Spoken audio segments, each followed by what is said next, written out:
ที่รับฟังรายการธรรมะยามเย็นทางสถานีวิทยุเพื่อการศึกษาวิทยาลัยสงฆ์นครลำปาง FM 106.5 เมกะเฮิรตซ์รวมถึงขอความสวัสดี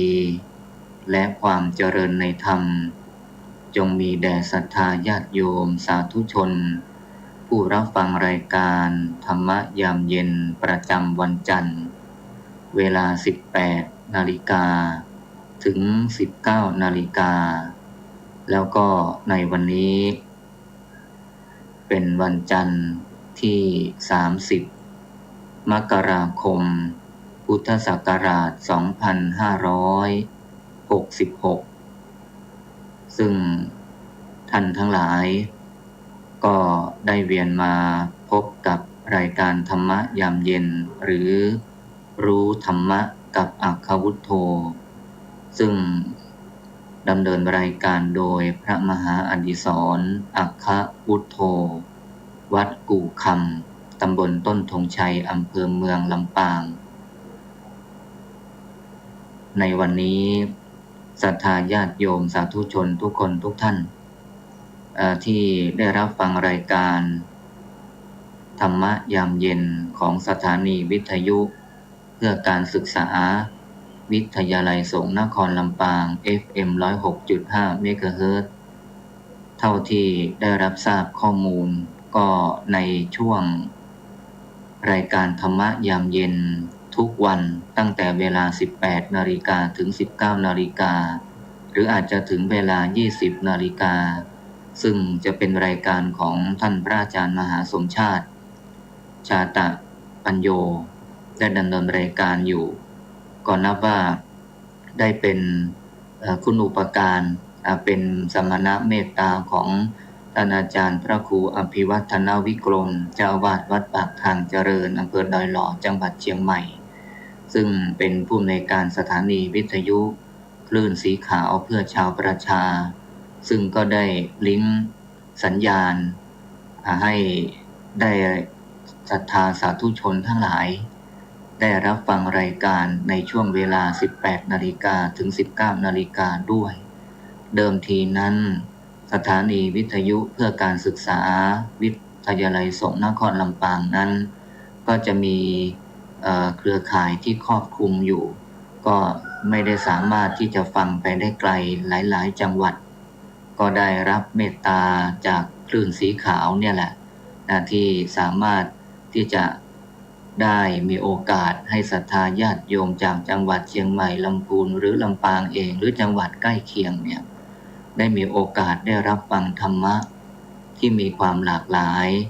แล้วก็ฟังได้กว้างมากยิ่งขึ้นก็ต้องขออนุโมทนากับท่านอาจารย์พระครูอภิวัฒนวิกรมรวมถึงท่านผู้อำนวยการวิทยาลัยสงฆ์นครลำปาง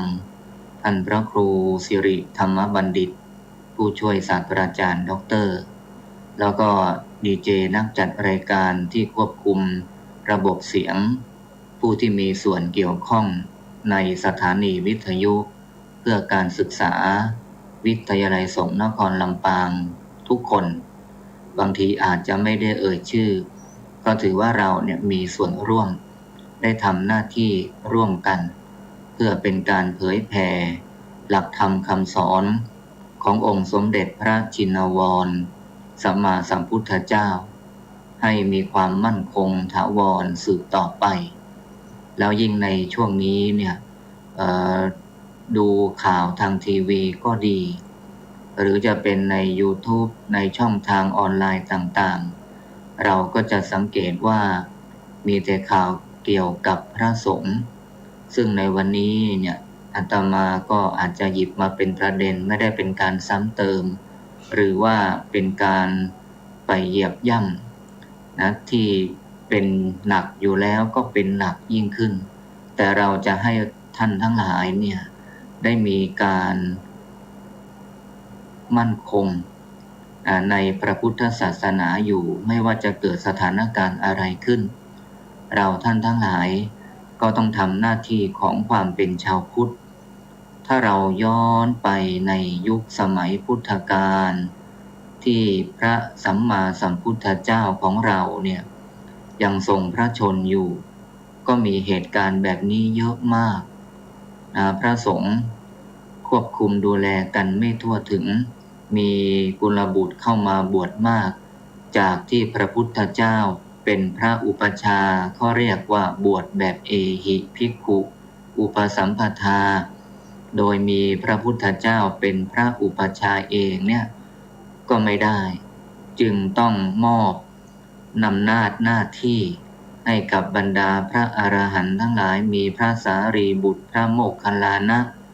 อัครสาวกเบื้องขวาเบื้องซ้ายได้ทำหน้าที่เป็นพระอุปชฌาย์บวชเอากุลบุตรมาเป็นพระสงฆ์ในพระศาสนาหรือบรรพชาสามเณรก็ตาม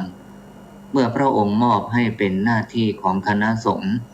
เมื่อมีกุลบุตรมาบวชมากการดูแลก็ไม่ทั่วถึงยุคนั้นเครื่องไม้เครื่องมือเทคโนโลยีทั้งหลายก็ไม่ได้ทันสมัยเหมือนปัจจุบันข่าวก็เลยไม่ค่อยได้มีปรากฏอย่างที่เราเห็นทุกวันแรงแบบไม่มียุบไม่มีแผ่วไม่มีตกเนี่ยดังนั้นศรัทธาทั้งหลายก็ยังต้องมั่นคงในคำสอนของพระพุทธเจ้าเพราะว่าคำสอนของพระพุทธเจ้านั้นบุคคลใดปฏิบัติบุคคลนั้นก็ได้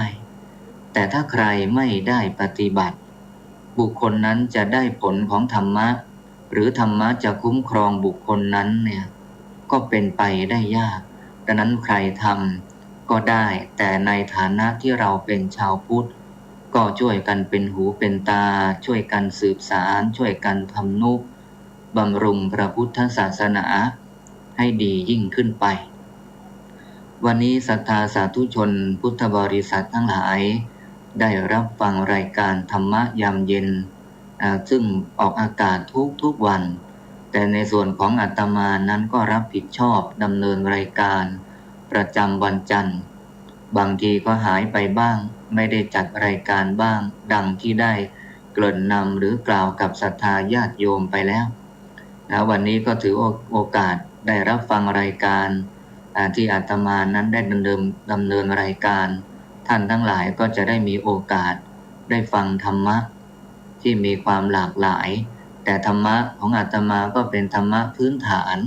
ในการดำรงชีวิตเป็นธรรมะแบบง่ายๆเนื่องจากว่าอาตมานี่เป็นพระนักเผยแผ่ที่อาจจะ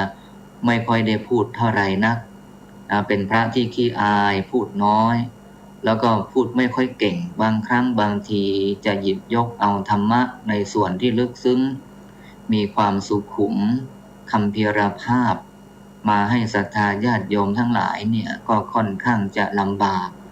ไม่เหมือนกับครูบาอาจารย์หลายๆรูปที่ท่านมีความชำนาญมีความเชี่ยวชาญช่ำชองในเรื่องของการเผยแผ่พระพุทธศาสนายิ่งเป็นคณะสงฆ์จังหวัดเชียงใหม่ด้วยแล้วศรัทธาญาติโยมคณะสงฆ์ในจังหวัดเชียงใหม่เนี่ยในภาคเหนือ8จังหวัดภาคเหนือตอนบนจังหวัดเชียงใหม่ก็ถือว่ามีพระสงฆ์มากที่สุดมีวัดมากที่สุดดังนั้นเนี่ยก็จะมีบุคลากรมากมายแต่ในส่วนของลำปางก็พอมีศรัทธาญาติโยมที่เก่งๆก็หลายรูปแต่อาตมานี่เป็นส่วนหนึ่งของบรรดาพระนักเผยแผ่พระพุทธศาสนาจำนวนมากที่มีความเชี่ยวชาญดังนั้นศรัทธาญาติโยมทั้งหลายได้รับฟังธรรมะของอาตมาเนี่ยอาจจะมีหน้าเบื่อไปบ้างไม่ค่อยได้อรรถรสหรือไม่ค่อยมีอะไรแปลกใหม่บ้างก็ต้องขอสุมาอาภัยถือว่าเราได้ทำหน้าที่ในการเผยแผ่พระพุทธศาสนา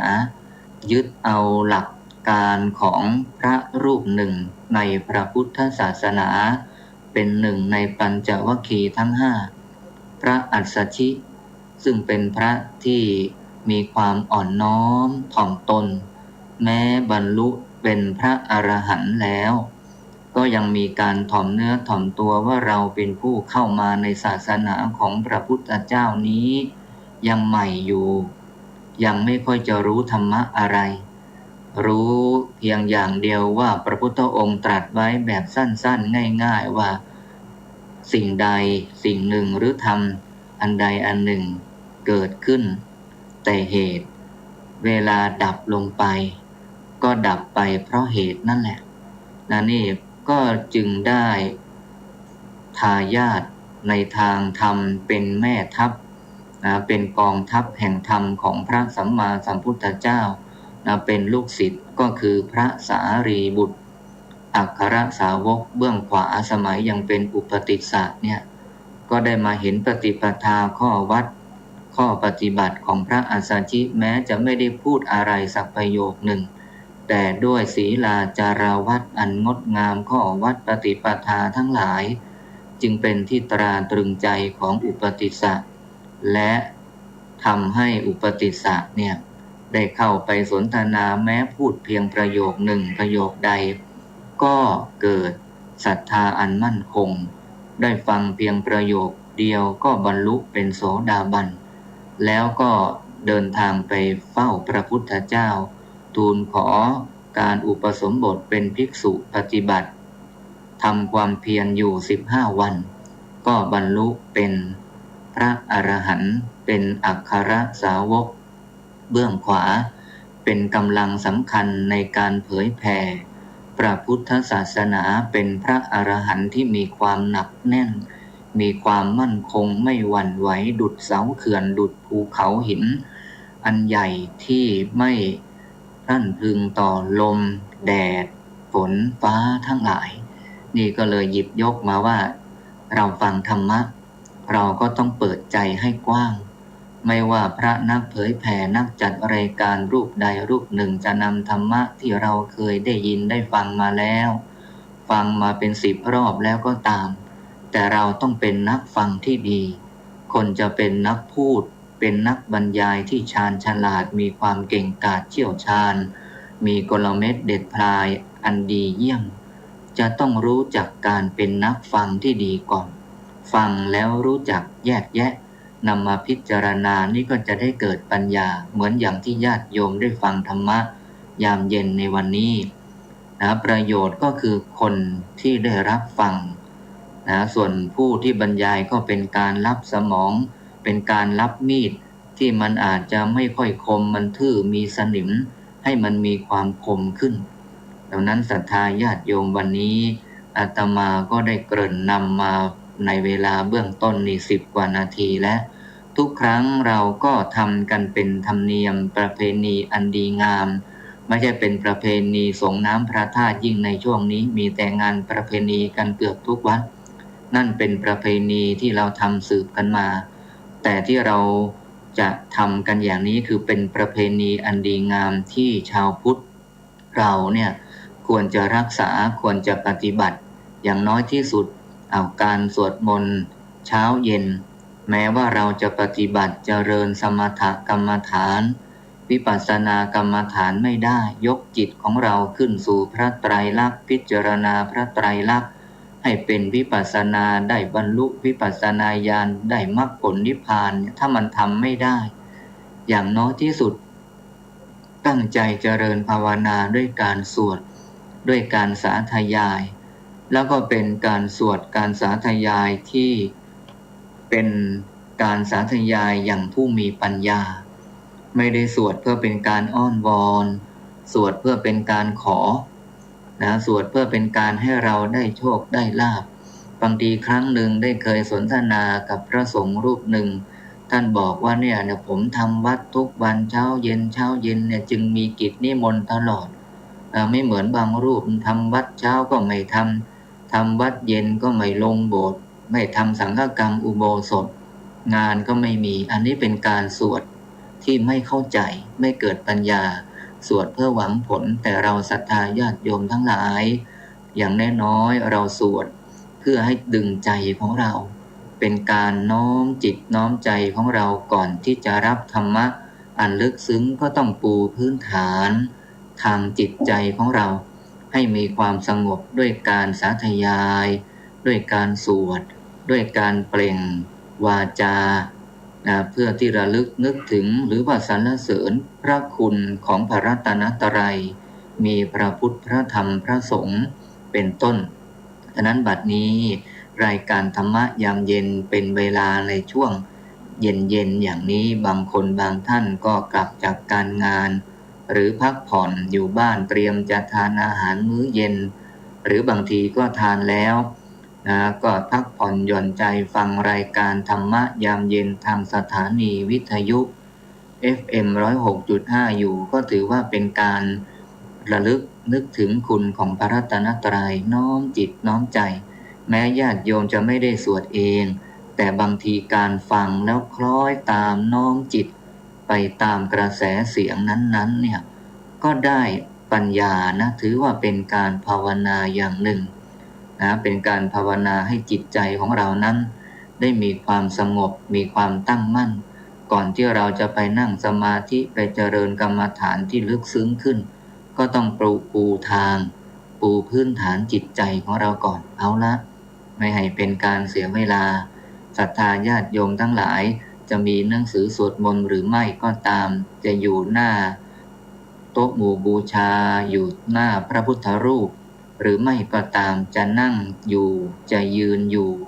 จะเดินอยู่หรือแม้แต่จะนอนพักผ่อนอยู่ก็ตามส่งจิตส่งใจน้อมใจไปตามกระแสเสียงอันเป็นเครื่องระลึกถึงคุณของพระรัตนตรัยอันเป็นที่พึ่งที่ระลึกอันสูงสุดสืบต่อไปใครที่อยู่หน้าพระก็อาจจะกราบพระลง3 ครั้งนึกว่าพระพุทธองค์นั้นประทับอยู่เบื้องหน้าของเราก็จะได้กราบพระพุทธองค์เนี่ยเหมือนกับว่าได้กราบจริงๆใจของเราก็จะมีความปีติเอิบอาบไปด้วยธรรมะแต่ใครไม่ได้อยู่หน้าพระเราก็ระลึกนึกถึงมีพระพุทธเจ้าอยู่ในจิตในใจของเราก็แล้วกันนะเอาศรัทธาญาติโยมถ้าพร้อมแล้วต่อแต่นี้ไปเราจะได้ร่วมกันช่วยกันสวดสาธยายบทมนต์ต่างๆอันเป็นเครื่องระลึกถึงเครื่องสรรเสริญคุณของพระรัตนตรัยโดยพร้อมเพรียงกันนะ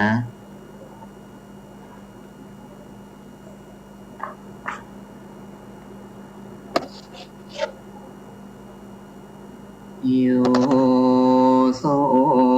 ภะคะวาอะระหังสัมมาสัมพุทโธพระผู้มีพระภาคเจ้านั้นพระองค์ใดเป็นพระอรหันต์ดับเพลิงกิเลสเพลิงทุกข์สิ้นเชิงตรัสรู้ชอบได้โดยพระองค์เองสวากขาโตเยนะภะคะวะตาธัมโมพระธรรมเป็นธรรมอันพระผู้มีพระภาคเจ้าพระองค์ใดตรัสไว้ดีแล้วสุปฏิปันโนยัสสะภะคะวะโตสาวกสังโฆ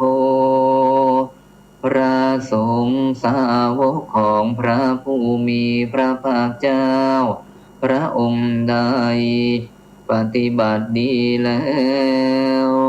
ตัมมัยยังภะคะวันตังสัทธัมมังสัสสังฆังอิเมหิสักการะหิยะถาระหังอโรปิเตหิอภิปูชยามะข้าพระเจ้าทั้งหลายขอบูชาอย่างยิ่งซึ่งพระผู้มีพระภาคเจ้าพระองค์นั้นพร้อมทั้งพระธรรมและพระสงฆ์ด้วยเครื่องสักการะทั้งหลายเหล่านี้อันยกขึ้นตามสมควรแล้วอย่างไรสาธุโนพันเตภะคะวาสุจิราปรินิพุโตปิข้าแต่พระองค์ผู้เจริญพ ระผู้มีพระภาคเจ้าแม้ปรินิพพานนานแล้วทรงสร้างคุณอันสำเร็จประโยชน์ไว้แก่ข้าพเจ้าทั้งหลายปัจฉิมาชนะตานุกรรมปมานาสาทรงมีพระหฤทัยอนุเคราะห์แก่พวกข้าพเจ้าอันเป็นชนรุ่นหลังอิเมสการเรทุกขตาปันนาการภูเตปฏิคันหาตุขอพระผู้มีพระภาคเจ้าจงรับเครื่องสักการะอันเป็นบรรณาการของคนยากทั้งหลายเหล่านี้อัมหากังทีคารตังหิตายาสุขายาเพื่อประโย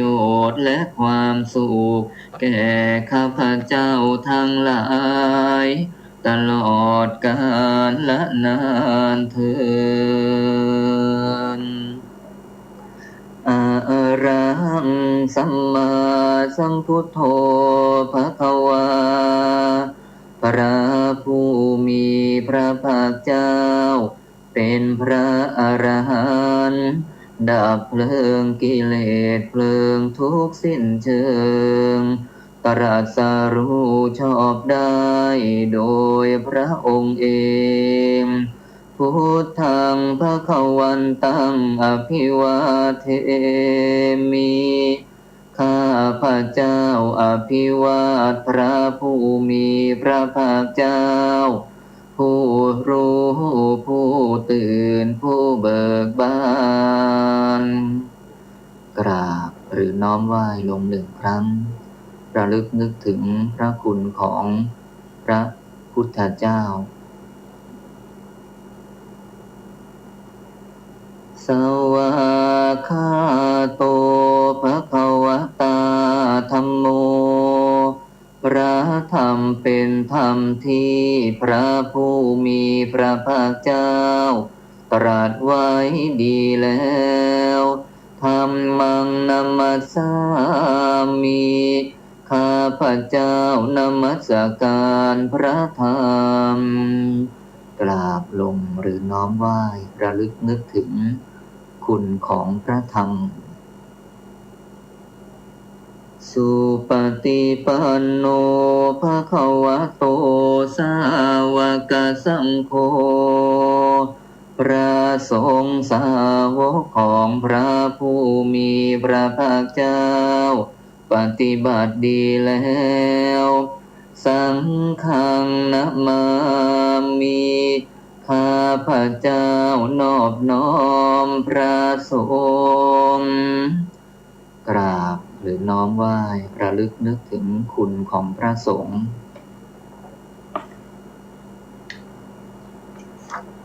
หันธรรมยังพุทธัสสะภะคะวะโตปุพพาคณมการังกโรมาเสเชิญเถิดเราทั้งหลายทำความนอบน้อมอันเป็นส่วนเบื้องต้นแด่พระผู้มีพระภาคเจ้าเถิดนะโมตัสสะภะคะวะโตขอนอบน้อมแด่พระผู้มีพระภาคเจ้าพระองค์นั้นอะระหะโตซึ่งเป็นผู้ไกลจากกิเล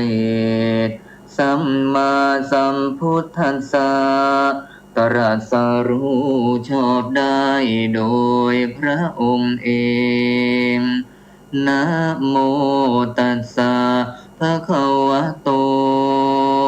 ขอนอบน้อมแด่พระผู้มีพระภาคเจ้าพระองค์นั้นอะระหะโตซึ่งเป็นผู้ไกล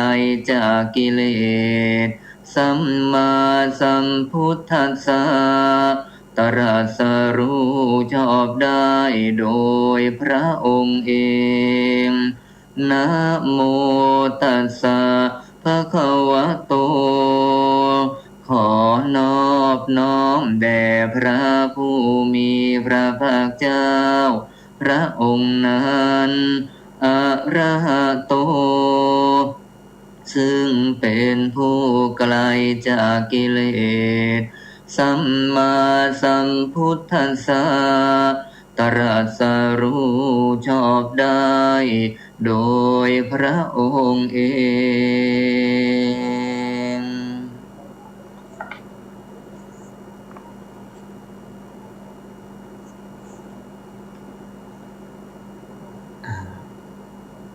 เมื่อเราได้สาธยายได้สวดมนต์โดยย่อเป็นการนมัสการ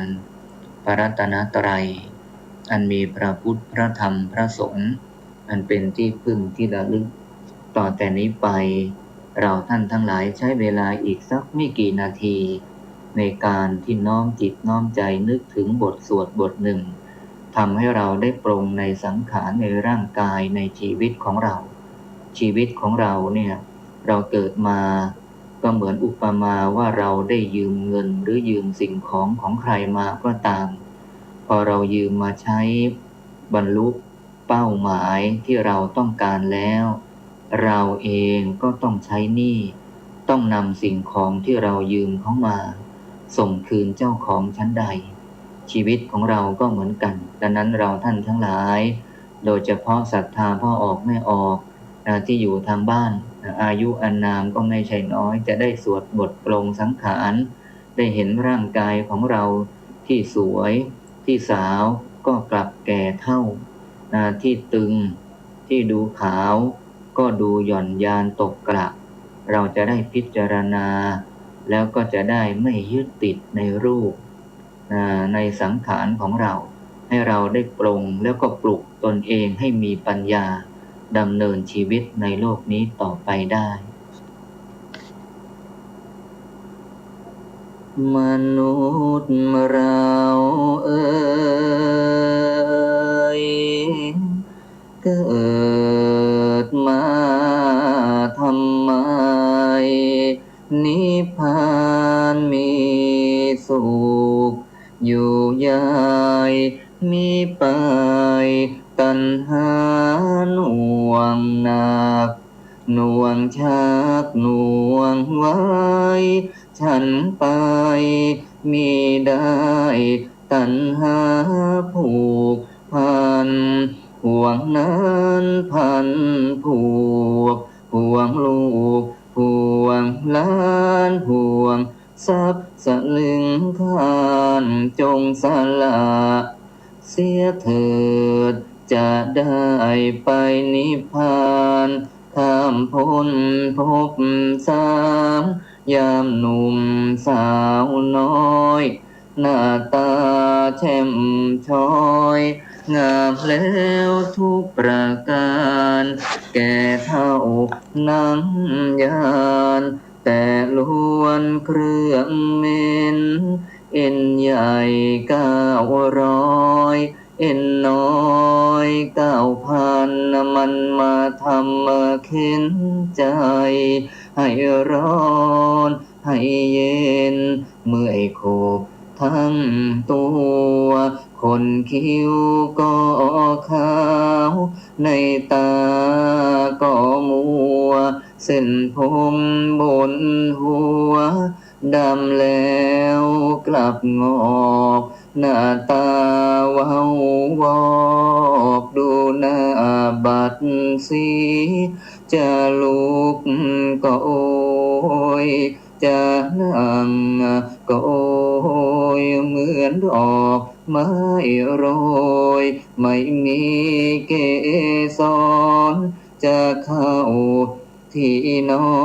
นพึงสอนภาวนาพระอนิจจังพระอนัตตาเราท่านเกิดมารังแต่จะตายผู้ดีแค่ เข็นใจก็ตายเหมือนกันเงินทองทั้งนั้นมีติดตัวไปตายไปเป็นผีลูกเมียผัวรักเขาชักหน้านี้เขาเหม็นสากผีเปื่อยเน่าผุพองหมู่ญาติพี่น้องเขาหามเอาไปเขาวางลงไว้เขานั่งร้องไห้แล้วกลับคืนมาอยู่แต่ผู้เดียวป่าไม้ชายเขียวเลี้ยวไม่เห็นใครเห็นแต่ฝูงแรงเห็นแต่ฝูงกาเห็นแต่ฝูงม้ายื้อแย่งกันกินดูหน้าสมเพชกระดูกกูเอ๋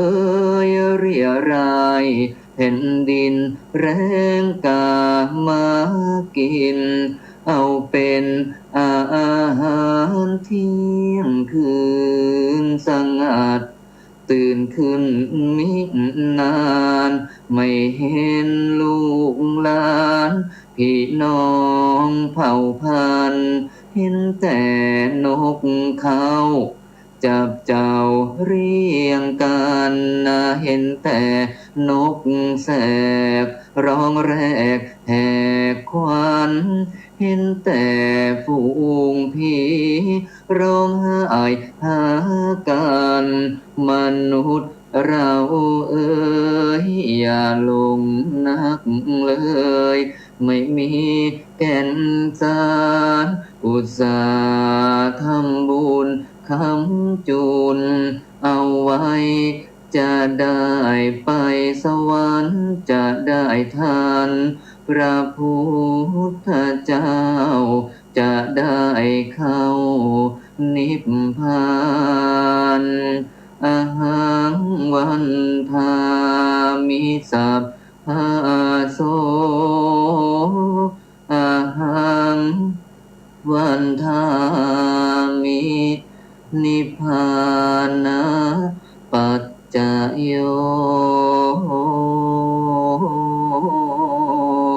ตุ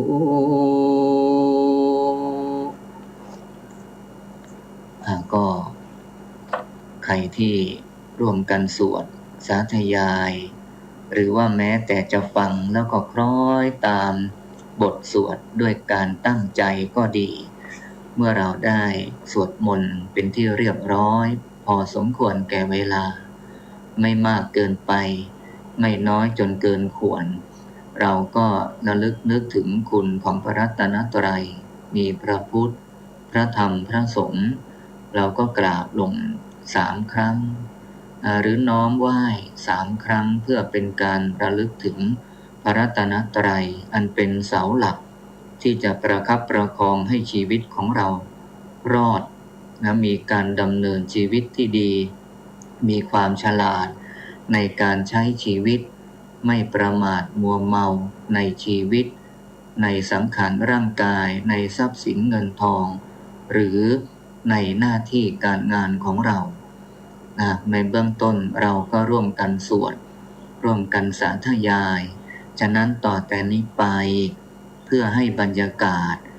ในการฟังธรรมะสำหรับรายการรู้ธรรมะกับอัคควุฒโธหรือธรรมะยามเย็นทางสถานีวิทยุ FM 106.5 เมกะเฮิรตซ์ที่ทุกคนทุกท่านได้ยินได้ฟังอยู่นี้เนี่ยก็จะเป็นรายการธรรมะเบาๆโดยเฉพาะเหมาะกับบรรยากาศในช่วงเย็นก็จะมีการสวดมนต์เจริญจิตตภาวนาแผ่เมตตาแล้วก็รับฟังธรรมะวันละนิดวันละหน่อยจิตใจของเราจะได้แจ่มใสเจอข่าวไม่ดีเจอเรื่องร้ายๆจะเป็นเรื่องทั่วไปเรื่องของพระศาสนาเราก็สามารถยืนหยัดด้วยศรัทธาอันมั่นคงต่อพระรัตนตรัยได้ฉะนั้นต่อแต่นี้ไป เราท่านทั้งหลายตีตั๋วต่อสวดมนต์ทำให้จิตใจของเรามีความสงบแล้วต่อแต่นี้ไปใช้เวลาประมาณ5 นาทีเพื่อทำจิตทำใจของเราให้สงบระงับที่มีสมาธิเบื้องต้นอยู่แล้วก็ให้มีสมาธิลึกซึ้งขึ้นในท่ามกลางอันจะเกิดปัญญาญาณก่อนที่จะได้แผ่เมตตาแล้วก็รับฟังธรรมะ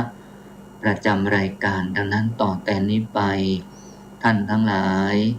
จงกำหนดมนสิการไม่ว่าท่านจะนั่งอยู่บนเก้าอี้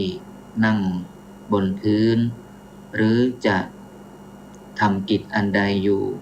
หรือบางท่านนอนฟังธรรมะอยู่ก็ให้เราท่านทั้งหลายกำหนดมนสิการน้อมกายของเรามือขวาของเรามือซ้ายของเราให้กำหนดมนสิการรู้ตัว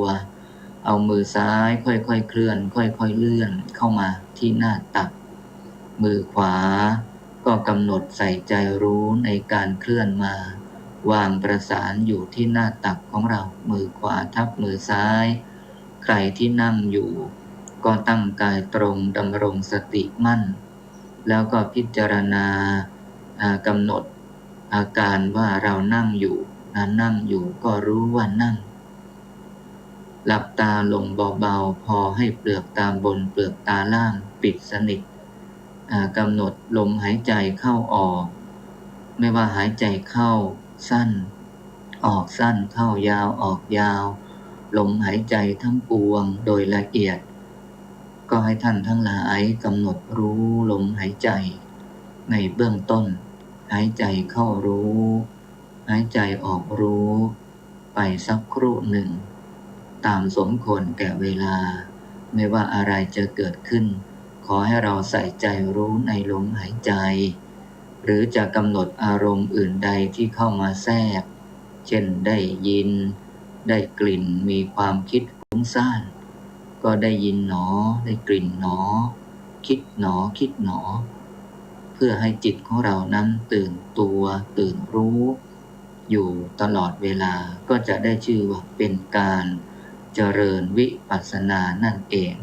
ขอทุกคนทุกท่านตั้งจิตตั้งใจ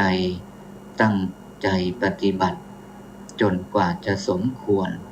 แก่เวลา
ใจของเรา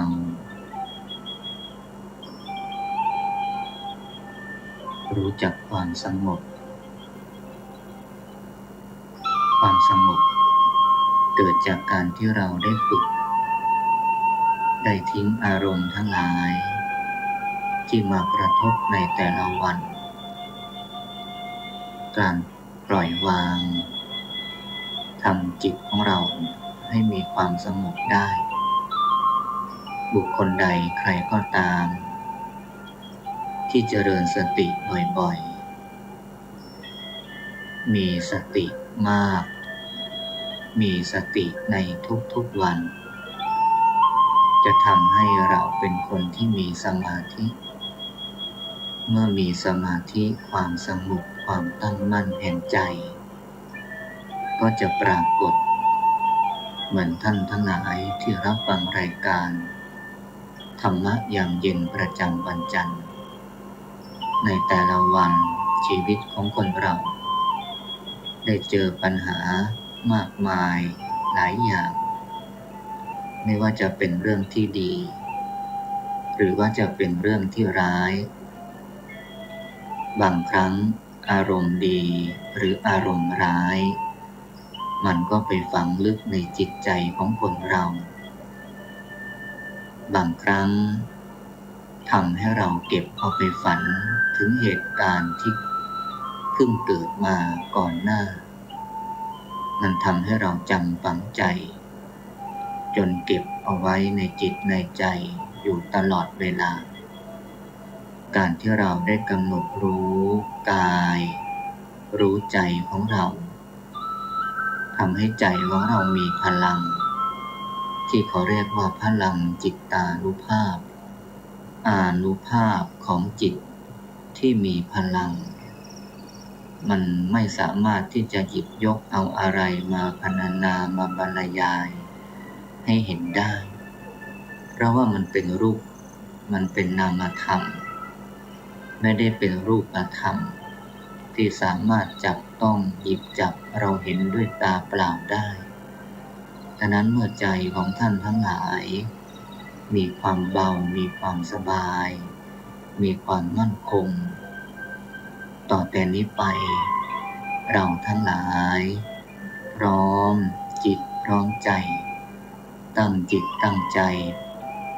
น้อมใจของเราที่มีความสงบมีพลังนี้แผ่ไปยังบุคคลอันเป็นที่รักบุคคลที่เกิดในสังสารวัฏร่วมทุกข์ร่วมสุขกับเรามาบรรดาเทวดามารพรหมหรือหมู่สัตว์ทั้งหลายต่างเวียนว่ายตายเกิดถือกำเนิดอยู่ในวัฏสงสารด้วยกันกับเราต่างต้องการความสุขไม่ต้องการความทุกข์ฉันใดเราท่านทั้งหลายก็เหมือนกันฉะนั้นต่อแต่นี้ไปตั้งจิตตั้งใจน้อมแผ่เมตตาไปยังบรรดาท่านทั้งหลายเหล่านั้นโดยพร้อมเพรียงกันสัพเพสัตตาสัตว์ทั้งหลายที่เป็นเพื่อนทุกข์เกิดแก่เจ็บตายด้วยกันทั้งหมดทั้งสิ้นอเวราโหนตุจงเป็นสุขเป็นสุขเถิดอย่าได้มีเวรแก่กันและกันเลยอัพพยาปัชชาโหนตุจงเป็นสุขเป็นสุขเถิดอย่าได้พยาบาทเบียดเบียนซึ่งกันและกันเลยอนีฆาโหนตุจงเป็นสุขเป็นสุขเถิดอย่าได้มีความทุกข์กายทุกข์ใจเลยสุขีอัตตานังปริหะรันตุจงมีความสุขกายสุขใจรักษาตนให้พ้นจากทุกภัยด้วยกันหมดทั้งสิ้นเถิดท่านทั้งหลายที่ มีความทุกข์ขอให้พ้นจากทุกข์ที่มีความสุขอยู่ขอให้สุขยิ่งขึ้นไปข้าพเจ้าขอตั้งสัจจะอธิษฐานขออานุภาพแห่งบุญกุศลที่ข้าพเจ้าได้บำเพ็ญแล้วจงเป็นภลวะปัจจัยเป็นนิสัยตามส่งให้ข้าพเจ้ามีความสุขความเจริญและเกิดปัญญาญาณทั้งชาตินี้ชาติหน้าตลอดชาติอย่างยิ่งจนถึง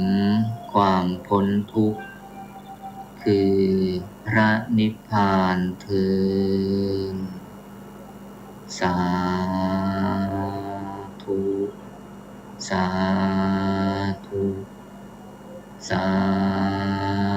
ธุ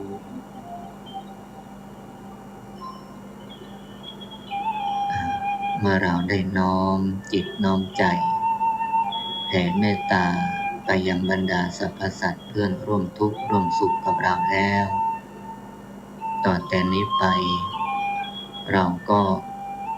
กลับเข้าสู่ภาวะปกติการปฏิบัติของเราในแต่ละช่วงโดยเฉพาะรายการธรรมะยามเย็นประจำวันจันทร์อยากจะให้เป็นมาตรฐานอย่างนี้มีธรรมะให้ความรู้กับท่านทั้งหลายพอสมควรแล้วก็มีเวลาให้ญาติโยมผู้รับฟังรายการได้ร่วมกันสวดสาธยายปฏิบัติสมถะวิปัสสนากรรมฐานด้วยกันแม้จะเป็นเพียงเวลาสั้นๆภายในไม่เกิน1 ชั่วโมงแต่ถ้าเราได้ทำบ่อยๆทำซ้ำๆย้ำๆไปเป็นพหุลีกตากระทำให้มากกระทำบ่อยๆกระทำอยู่ตลอดไม่ขาดสายมันก็จะเป็นอุปนิสัยบางทีเราสั่งสมความคิดของเราอยู่ในจิตในใจสั่งสมอย่างไรมันก็จะทำให้เรามีพฤติกรรมทางวาจาอย่างนั้นคนที่มีความคิดดีวาจาก็จะดีบุคคลไหนมีความคิดร้ายเป็นอกุศลอยู่ในจิตในใจก็ทำให้วาจาที่เปล่งออกมานั้นเป็นวาจาที่เป็นพิษเป็นภัยไม่ได้เป็นวาจาที่เกิดความสุขเกิดความสบายดังนั้นเมื่อวาจาของเราพูดอย่างไรก็จะทำให้เราปฏิบัติอย่างนั้นเมื่อเราปฏิบัติอย่างที่เราคิดอย่างที่เราพูดก็จะเป็นพฤติกรรมเป็นอุปนิสัยที่เรียกว่าวาสนาสั่งสมไปทุกภพทุกชาติตราบเท่าสู่พระนิพพานนั่นเอง สำหรับรายการธรรมะยามเย็นประจำวันจันทร์ที่30มกราคมพุทธศักราช2566ก็ดำเนินมาถึงในช่วงสุดท้ายของรายการดังนั้นศรัทธาญาติโยมสาธุชนผู้รับฟังทุกคนทุกท่านเราก็ฟังธรรมะได้ปฏิบัติธรรมได้สวดมนต์กันมาพอสมควรโดยเฉพาะเมื่อช่วงไม่กี่วันที่ผ่านมาที่มหาวิทยาลัยมหาจุฬาลงกรณราชวิทยาลัยวิทยาลัยสงฆ์นครลำปางก็มีการจัดปฏิบัติวิปัสสนากรรมฐาน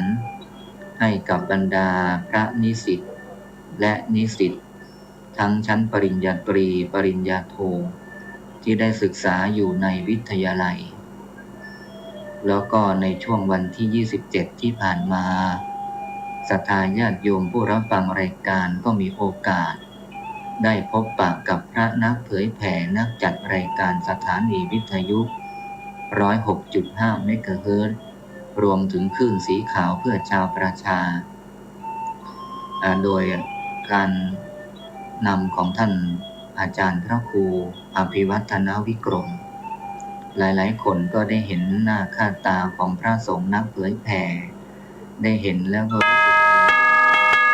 ขณะนี้เวลา 19 นาฬิกาที่นี่สถานีวิทยุเพื่อการศึกษาวิทยาลัยสงฆ์นครลำปางสถานีวิทยุกระจายเสียงบริการสาธารณะออกอากาศณอาคารเลขที่ 1 วัดบุญยวาสวิหารถนนบุญยวาสตำบลหัวเวียงอำเภอเมืองจังหวัดลำปางทำการส่งกระจายเสียงในระบบ FM 106.5 เมกะเฮิรตซ์